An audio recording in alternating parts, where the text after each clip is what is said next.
دیکھا جاتا ہے کہ صحابہ کرام اور اسی طریقے سے اہل بیت اطہار کے درمیان بعض لوگ جو نا فرق کرتے ہیں، یہ الگ ہیں، ان کا الگ ہے۔ اچھا، بعض تو بدنصیب ایسے بھی ہیں جو معاذ اللہ اس طرح کی بات کرتے ہیں کہ ان کے آپس میں جو ہے نا اختلافات تھے، آپس میں محبت نہیں تھی۔ تو اس میں سچائی کیا ہے؟ کچھ قرآن و حدیث کی روشنی میں بتائیں نا ہمیں۔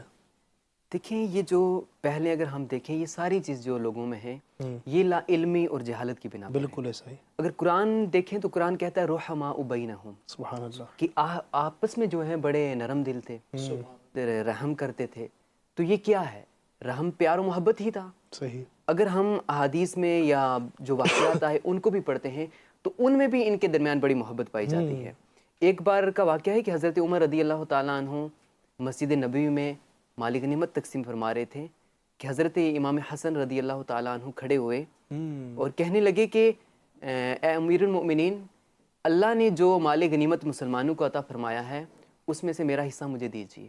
اچھا، تو حضرت عمر رضی اللہ تعالیٰ عنہ نے 1000 درہم جو ہیں ان کو پیش کیے اور آپ لے کر چلے گئے۔ پھر حضرت امام حسین کھڑے ہوئے اور انہوں نے بھی کہا کہ امیر المؤمنین میرا حصہ بھی دیجیے۔ تو آپ نے انہیں بھی 1000 درہم جو ہے پیش کیے اور وہ بھی لے کے چلے گئے۔ پھر خود امیر المؤمنین رضی اللہ تعالیٰ عنہ کے بیٹے حضرت عبداللہ کھڑے ہوئے کہ امیر المؤمنین میرا حصہ بھی دیجیے۔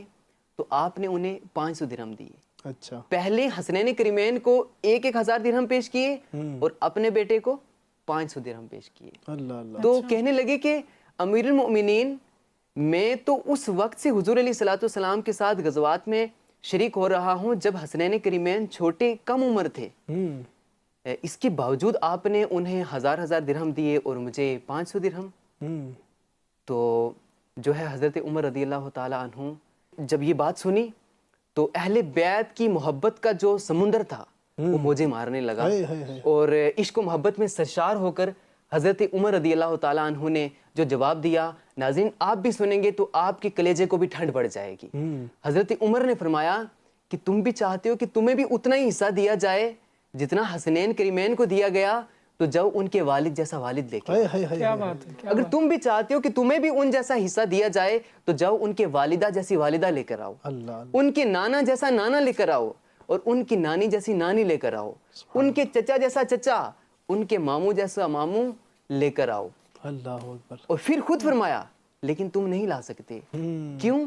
کیونکہ ان کے والد علی المرتضیٰ رضی اللہ تعالیٰ عنہ، اور تم ان کی والدہ جیسی والدہ بھی نہیں لا سکتے کیونکہ ان کی والدہ خاتون جنت سیدہ فاطمہ زہرا رضی اللہ تعالیٰ عنہ، اور تم ان کے نانے جیسا نانا بھی نہیں لا سکتے کیونکہ ان کا نانا کونین کا والی محمد مصطفیٰ صلی اللہ علیہ وسلم، اور پھر تم ان کی نانی جیسی نانی بھی نہیں لا سکتے کیونکہ وہ تو خدیجۃ الکبریٰ رضی اللہ تعالیٰ عنہ ہیں، اور ان کے چچا حضرت جعفر جیسا چچا بھی نہیں لا سکتے، ان کے ماموں حضرت ابراہیم جیسا ماموں بھی نہیں لا سکتے، اور ان کے جو ہے خالہ حضرت رقیہ، حضرت ام کلثوم جو حضور علیہ الصلوۃ والسلام کی بیٹیاں ہیں، ان جیسی تم خالہ بھی نہیں لا سکتے۔ تو جب تم نہیں لا سکتے تو اسی لیے تمہیں ان جیسا حصہ نہیں دیا گیا۔ تو حضرت عمر رضی اللہ تعالیٰ عنہ کا یہ کردار دیکھیں کہ سادات کو ڈبل حصہ دیا جا رہا ہے، دگنا۔